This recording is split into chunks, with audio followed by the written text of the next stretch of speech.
Shalawam Akim, and welcome to GMS Words Drop Like Honey. It's my new page. You know, Esau doing his bitch ass shit. You know how he do. So don't forget to subscribe and hit that notification button so that you'll be notified of the videos that I put up on this channel. All right. So this is an article here that I saw that I ran into. I just wanted to know what was going on as far as the RFID microchip, which is the mark of the beast. And this came up, which, as you can see here, is dated July 18th of last year. So the name of the site is The Medical Futurist. So what I did was I just subscribed to it, and what they do is they'll send you like notifications of anything that's new on their site and stuff. That way it keeps me up to beat, so to speak, with the what's going on with the RFID chip in the medical industry. All right. So I'm gonna pull this article up and read into it. I'm gonna put this article also in the description box so you could go check it out and read it for yourself as well. So let me just pull the article up. All right. So the title of the article is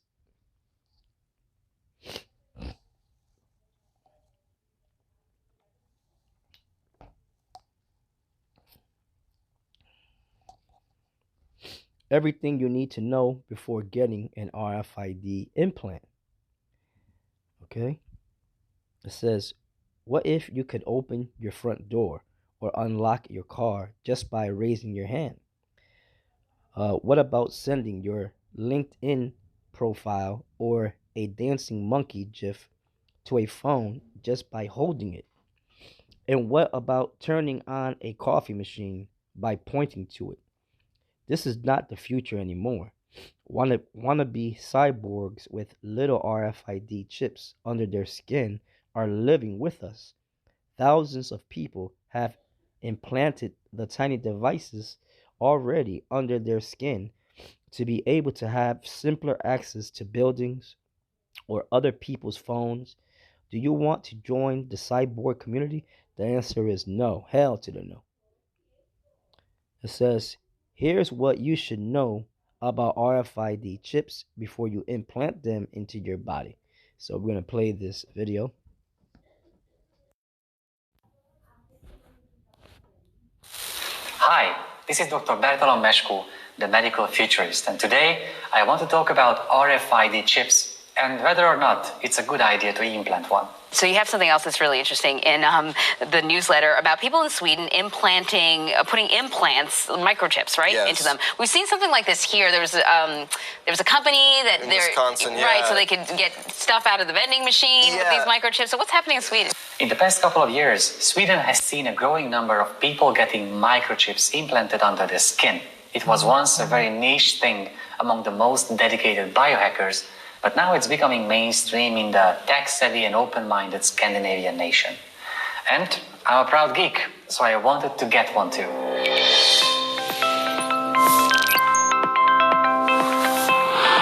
RFID technology has been around for a long time. It is a tag or a label that can exchange data with a reader through radio frequency, or RF, hence the name. There are thousands of applications for it. We use them in our credit cards, we tag our luggage with it, and we implant our pets with it, so they always carry contact information in case they get lost. It's a simple but wonderful technology. What's new is that now we can implant it in our body too. I asked my community if anyone has done it, and Erik Orlovsky, a Swedish anthropologist, came through. So I asked him what his experience was like. Hi, my name is Eric, and I recently returned from my 3 months thesis fieldwork in Sweden, researching microchips, and now I'm here to answer a few questions about them.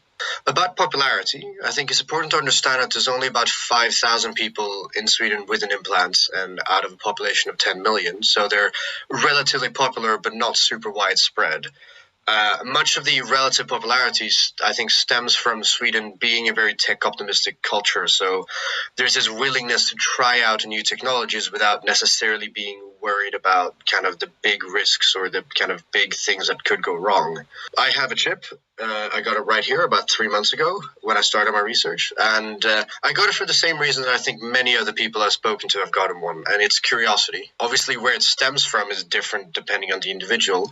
And in my case, it stemmed directly from my involvement in the research. So curiosity and tech optimism are what you need with a little openness. It's like he's describing me. I went online to order an RFID chip from one of the most popular online resellers. They are called Dangerous Things. No red flags whatsoever. And in 2 weeks, they delivered this package. As you open the box, you can tell right away that this is not a toy. They immediately warn you not to meddle with anything, to keep it all clean and sterile. But what we do have here is 1 Next implant, 1 Vivo key implant, 2 injectors, 2 pair of procedure gloves, 4 antiseptic wipes, 2 gauze pads for post-injection care, and bandages. Despite their ominous name, Dangerous Things takes the procedure very seriously, and so should you. This is a small operation. Can you imagine that there is no surgical protocol for the injection of these things? And while technically a piercer could do the job, it's highly recommended to do it with a surgeon. And Dangerous Things does help you with this, as on their website, they show you professionally trained partners who are equipped to implant these chips. But what I think is really going to make a difference in terms of chip implants going mainstream is how easy it's going to be to set them up. So I asked the founder from Dangerous Things about what to expect. You know, the older implants, like the Next that use the Integ 216, you do have to program those with data that you want to either share or tell it to redirect somebody to a website or something like that. It's a process of getting an app on your phone or using software on your computer and programming it and kind of managing that way. Vivo Key products are meant to be plug and play. So you just load the app and follow the instructions, and then you can change the behavior of the chip. When other people scan it, you just change that behavior in the app. So if you want it to go to a URL or share your Vivo Key profile information, you just set that configuration change in the app and it's done. Beyond that, for Vivo Key, you know, when you want to, for example, like let's say you want to integrate Vivo Key authentication into a WordPress blog or a discourse forum or something like that, you load the plugin, you configure it, and then from that point on, you can use the Vivo Key instead of a username and password. So you would just go to the blog or WordPress or whatever, say I want to log in with Vivo Key, you get a little notification on your phone, you scan your chip, and then you're logged in. Seems fairly easy. With one of those things, you have the option to customize it more, and with the other, it's as simple as it gets for the basic applications. And at this point, I really had to Google what it's like when they inject it. Why don't you take a nice big deep breath in and exhale, release. There we go. It's in there. It's in there. Pretty quick and easy. It's not too bad, right? Apparently it feels like a bee sting, a really big bee sting. And just like that, in a few seconds, you can be part of a yet small group whose members are technically cyborgs. And since I'm a huge fan of science fiction, I find this pretty exciting. But as a physician, I wanted to know more before I was about to commit to a medical procedure altering my body, right? So I prepared a few questions for my surgeon friend. No, I just want you to put your attention on that. You know, this guy's an Edomite, and the ones who are pushing this the most are Edomites, showing you that the man that is speaking about in the book of Revelation, the 13th chapter, is talking about the Edomites, man. They're the ones that are going to be pushing this the most. Yeah, all the other nations are creating this technology and stuff like that, but the ones who are heading this the most is E, man. Dr. Zsolt Varga. Besides the ethical and privacy-related concerns, RFID implants are thought to be medically safe. Millions of pets are already tagged this way, but it must be noted that no long-term large population data for human use is available at the moment. In my opinion, it should be carried out in a clean environment, in aseptic circumstances, preferable by someone with anatomical knowledge and experience in performing basic medical procedures.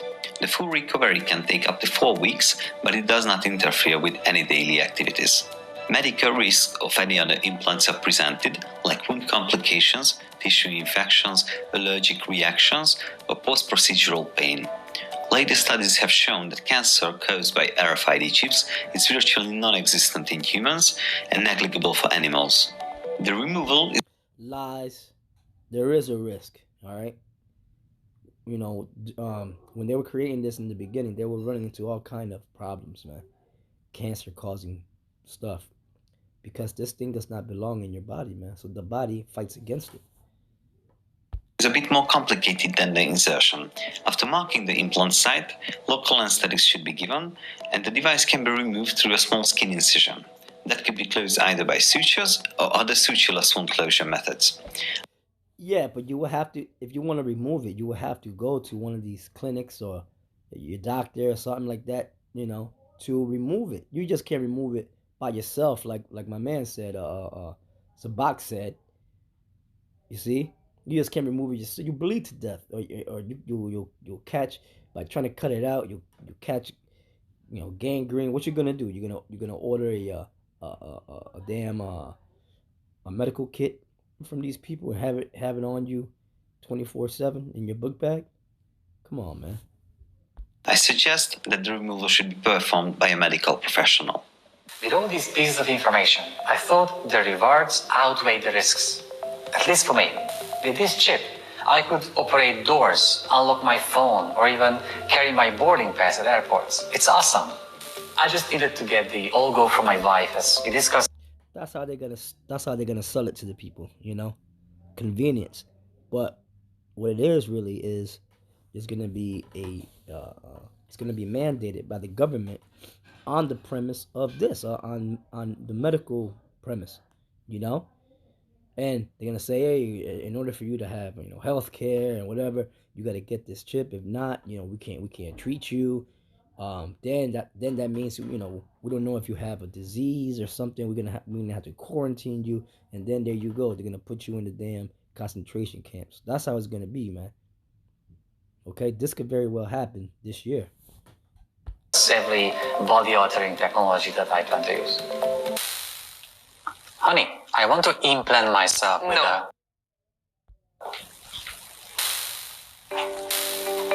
So that happened.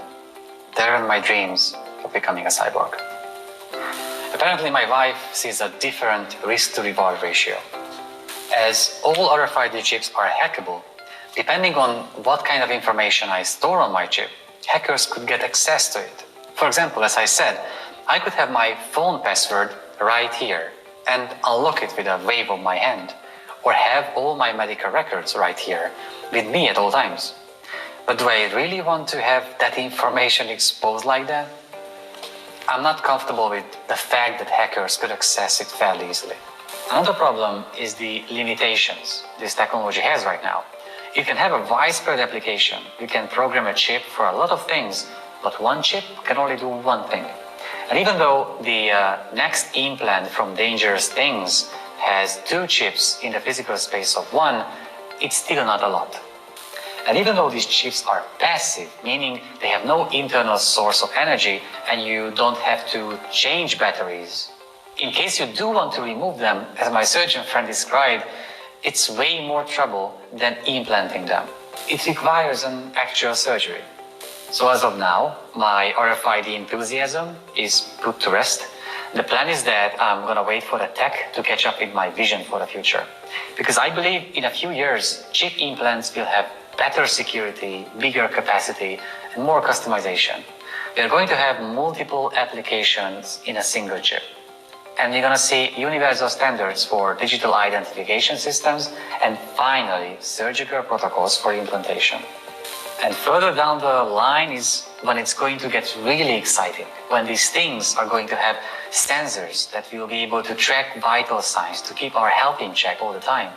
And with better security, they could revolutionize medical care. Instead of medical data being hospitals, my GP's office, and at the pharmacy, I could have the chance to establish my own healthcare identity and become the steward of my own data. And imagine all that in a medical emergency situation. The first responders arrive and they only have to scan your hand to get to know every valuable medical information about you.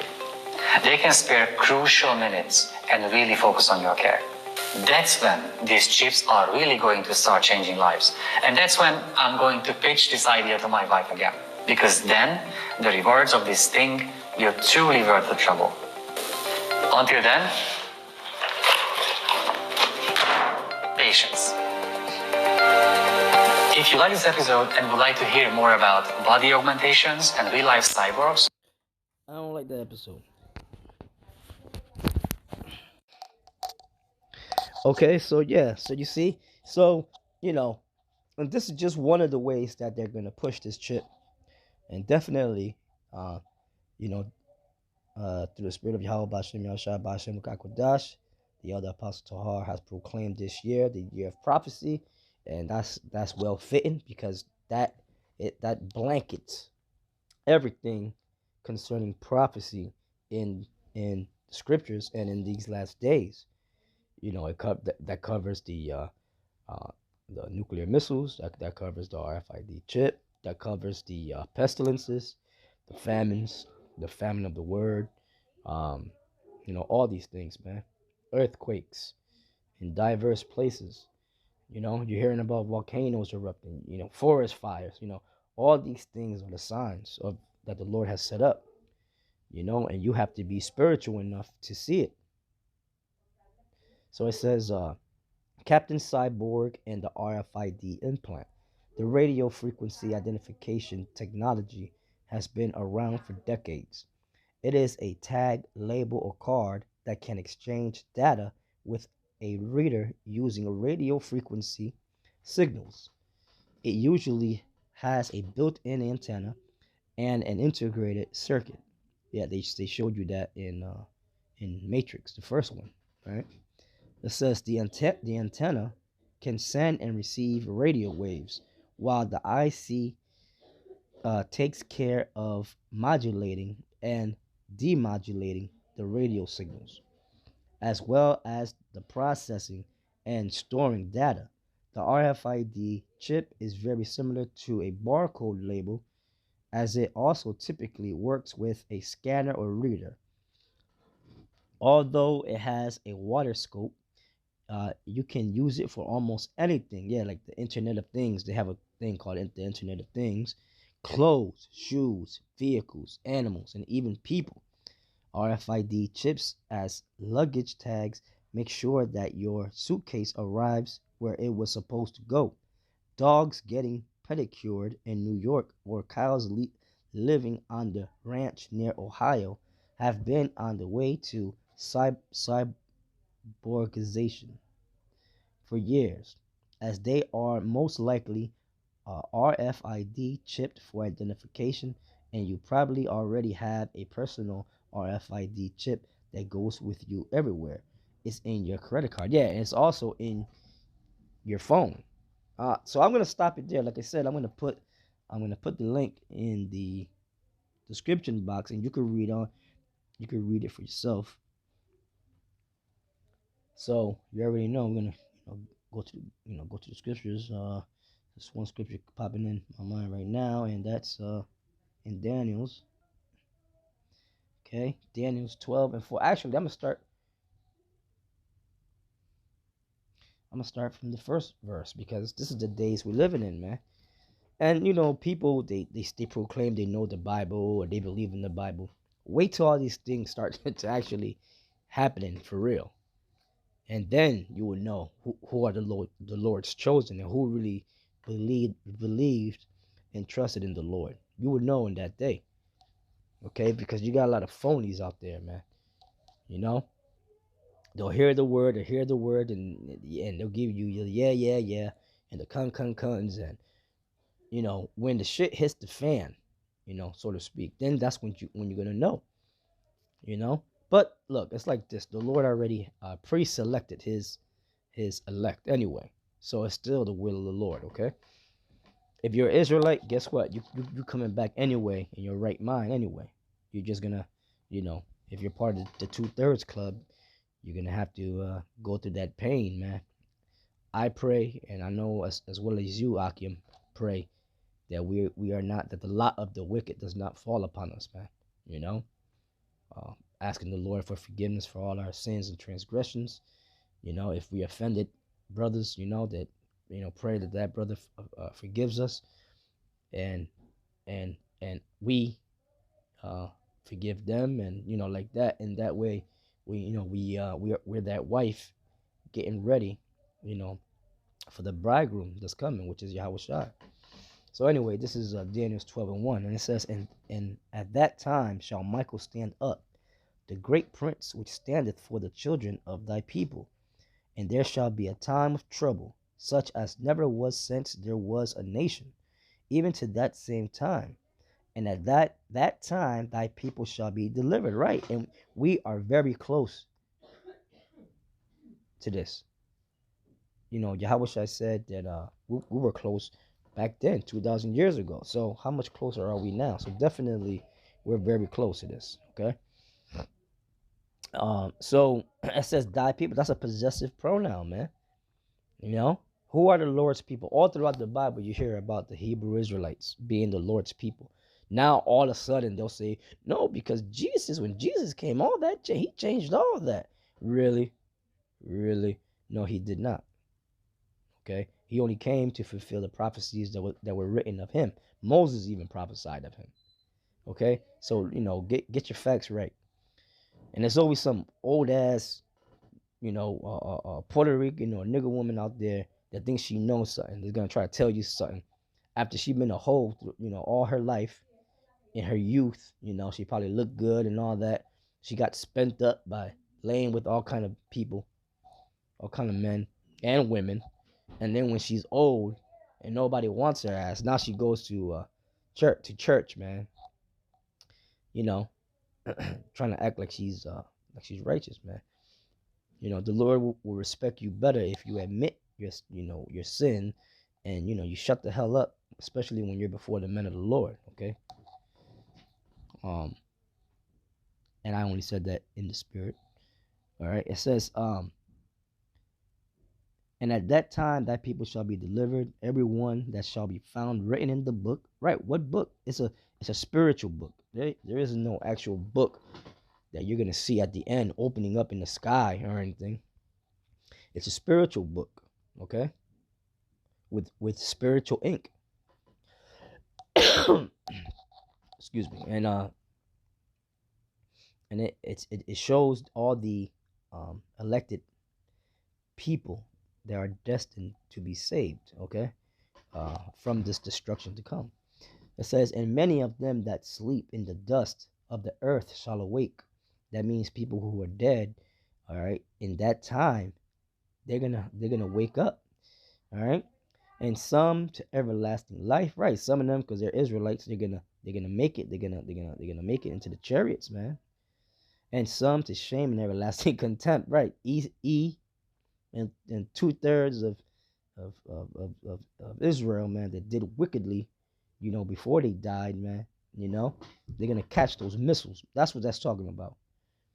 And they that be wise shall shine as the brightness of the firmament, and that's GMS.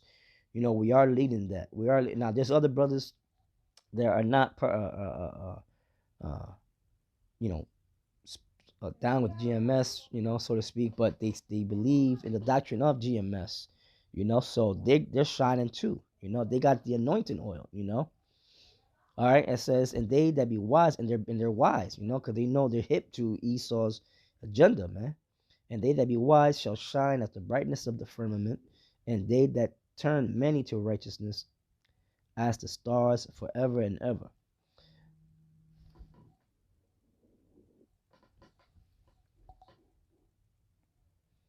But thou, O Daniel, shut up the words and seal the book, even to the time of the end. And we're living in the last days. How do we know that we're living in the last days? Well, in Matthew 24, Yahweh gave the disciples hints. He said, when you shall hear of men saying that they are the Messiah, the anointed, and come follow him, and behold, he is in the desert. Yahweh said, don't go. Behold, he's over here, he's over there. Don't go, don't do that. Okay? You know, Bubba Lies did that.